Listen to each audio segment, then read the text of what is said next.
So that was born at... But this Port Adelaide side have done it so often. Look at the premierships there. Delaney, half a dozen. North East the same, number 32. Fiachi the same, number 4. Brian Lees is just through there. Won with him last year. Joined the club from Richmond. Stephen Carter on the right has a couple. They really are well experienced. And this is a magnificent crowd. And this is going to be one of the magnificent contests also of the year. Andrew Borkwell on screen, ready to go. He's playing at centre half forward. Simon Lewis has taken David Flood's spot. Watch for the sparks early. And David Mackay, get us into business. Thanks, Stephen. The 1996 SANFL Grand Final gets underway as umpire Michael Avon holds the ball aloft. He'll put the ball down, let the big men go at it. Rob Schaefer, number 2 from the right. Mead from the left, 33 for Port. Already Lees comes in. There'll be some body work. Watch for it. It's been some magnificent body work already out in the half-forward flank. Ball ace and Swert playing on the half-back flank for Central District. And in the middle, you've got McGowan being picked up by Wilson. You've already heard 4-zip in favour of the Bulldogs this year, but Port Adelaide a grand final specialist. Harada playing today at centre half-back on Darren Smith. Gets the first kick forward to space. Vardy keeps the ball in play. Did pretty well. Lees comes crashing through. Binky was there in support, but Lees gets the first free of the game for being taken too high. Went back to Richmond at the start of this year. The club decided they needed him back, and he came. He answered the call, and today he plays in his second grand final in 2 years for Port Adelaide. Packed down. Look at the players coming. This is the unsettled time. Paulet's 16 for Port Adelaide, 28 is Potter, and coming up with the ball is Stephen Carter, who I can tell you... I'm not sure about Wakem. I think perhaps they're a bit worried about Tredray's agility. Here is Tredray. Watch this. This little bloke can burn. Takes a bounce, made the error, drags it back inside. The Bulldog defence on full alert at the moment. They're doing pretty well. Hicks attacked the ball. McGuinness from the ground. It's a frenetic little piece of work in there. And Central District are very lucky. It's still in business though. The ball is live. Deep in the full forward pocket. That's a danger zone for Hicks. He needs to go to the boundary line. Picked up by Tredray and he misses. Badly. Out of bounds on the full. Well, it's a fair 3 points the margin. Port Adelaide have the breeze. What can they do with it this turn? Schaefer wins the first one. It comes to ground. A clever kick forward was Potter into space. Schwert off a half-back flank will run onto it. Picks it up, handballs further forward. Borkwell gathers it in, claimed by Brown. Good work, Vardy. Back to Schwert, and it's a short kick, and it's marked. Did it go the required distance? About 20 metres out directly in front, but I think Wine did the right thing. He was balanced, he was set, and he had a crack at the snags. What about this fellow's form in the finals, Triggy? Not a lot of possessions today, but he's blanketed Jarman. Twice. Yeah, so he's done pretty well. Darren Smith belts it forward, right into the path of Brown. Just caught on the wrong side. Across the top he goes to McGuinness. Now there a chance and will score through Tredray. Port Adelaide bounce back. Tredray's first, Port Adelaide second. The Bulldogs hold a very narrow margin. Played in the grand final last year after only a handful of games, and now he lines up for a crack at it. Oh, Scotty, you are marvellous. You are unbelievable. That's what champions are. They do the important thing at the important time. We're 25 minutes into the second term, and Scotty Hodges gets his second. And Central District have a big battle in front of them in this third term. 8 points the difference at half-time. The Bulldogs kicking against the wind really did hold the Port Adelaide side for the majority of that quarter, but it was in the last 10 minutes when Port Adelaide erupted. Goals to Tredray and Hodges. They really did turn on the power burners. Led through McGuinness and also through Ginniver. I thought he was very, very special for the Port Adelaide side. Very tight, a lot of congestion, a lot of controversy, tough, uncompromising, but in the end the Port Adelaide power was able to forge their way to a half-time lead of 8 points. So at half-time on ABC Football, it's Port Adelaide 4-6-30. They've turned around a 3-point deficit at quarter time to lead by 8 points at half-time. Central's a 3-4-22. You're watching the SANFL Grand Final. The veteran on game 299 hits it within about 15 metres and Hodges comes out and takes a chest mark. The passage was made for him. He cut a little path through that forward pocket and a chance to put Port Adelaide back in front. You can see on the replay, just great play from Tim Ginniver. Number 1, you couldn't quite see him in screen, but he stopped Ricky McGowan from getting back into the flight of that football. A little 1%er by Ginniver, allowing Hodges free flight at the football. Hodges has 2. Couple on the mark. Hodges doesn't miss many from there, and he hasn't missed that one. Port Adelaide are back in front. The lead changes once more, and the Port Adelaide fans are rejoicing, at least temporarily. 8 minutes have gone in the third term. And Darren Smith playing centre-half forward for the Magpies. But you can just see there, just out of screen, Ginniver protects, stops McGowan from getting back into the flight of that ball, allowing Hodges to take the easiest of chest marks. That's great team play and absolute... Plays Francis, isn't he? Too far out to score, Darren Mead, but Hodges is becoming the danger. I don't think there's any doubt he was looking into the sun just a moment ago. Long, searching, penetrating kick. It holds up for the flyer, Darren Smith. Too many eyes on Hodges, and you've got to ask the question of the central tall men, where were they? Weren't they attacking the ball? That is just a glorious mark. He's appreciated that.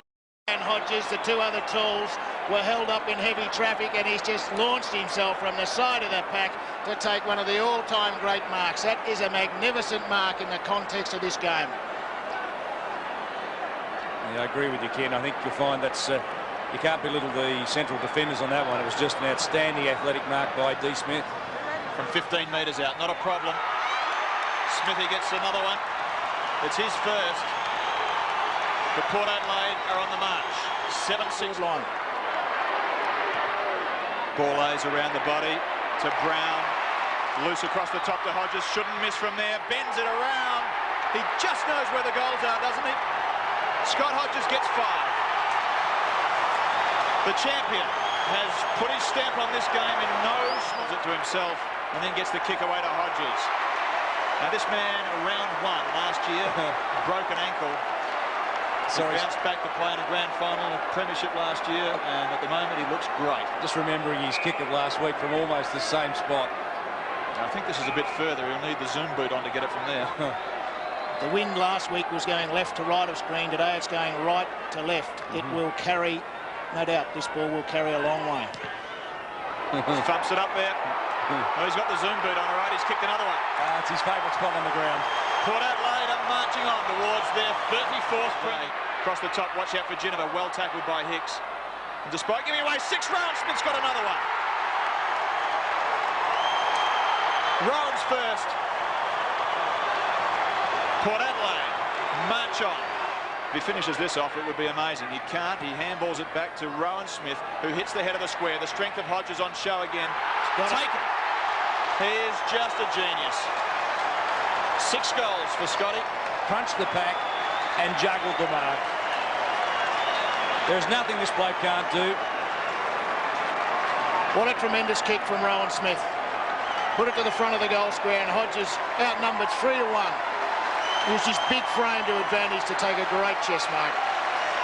The term gets used so often that sometimes it's devalued. But this guy, lining up for his 7th, is a dead-set champion.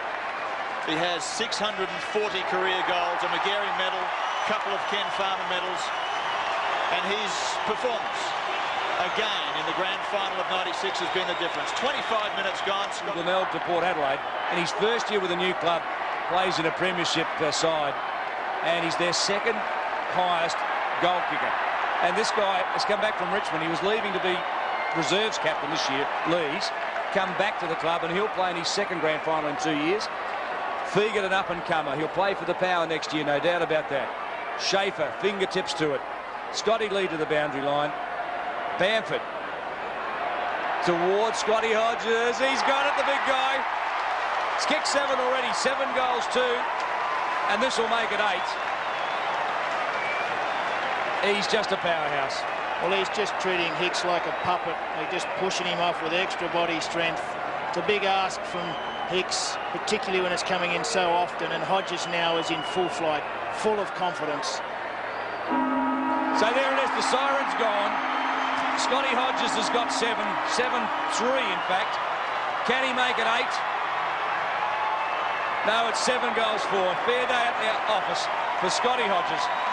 So the final score in the 1996 SANFL Grand Final, Port Adelaide, 11 goals, 14, 80, have defeated Central District 6 goals, 8-44 to take their 34th premiership flag.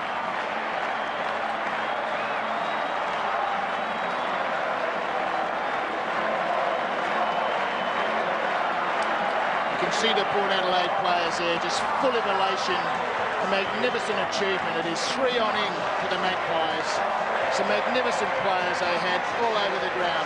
Coach Stephen Williams taking over from Jack Cale, who will coach the Port Power next season. Filled the shoes admirably. Couldn't have asked for any more. And in his first year as coach has led his club to their 3rd premiership in succession. Just bear with me for a few minutes. Firstly, to Steve and the Centrals boys, I know there's not much I can say. It's a shocking feeling. You've been a good side all year. I think you should be very proud. You play the way Port Adelaide play football. No other side really wants to play like we do, but to your credit, you copied our style, and it's a credit to your team to get to where you've got to, and I'm sure you'll have this opportunity one day. Thanks very much.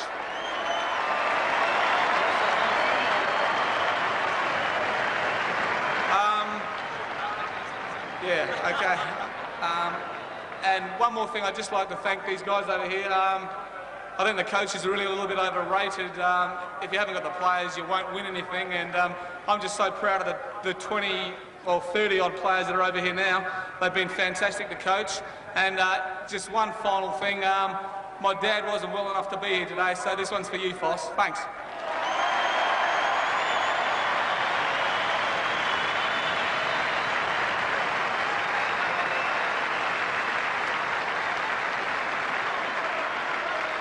All right.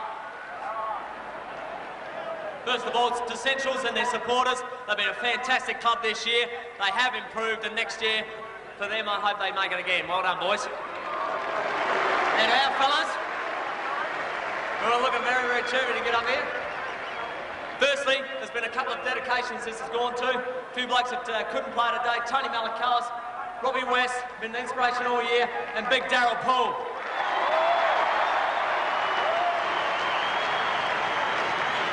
Now the end of another era, and we look forward. There'll always be a Port Adelaide Magpies. Hey, let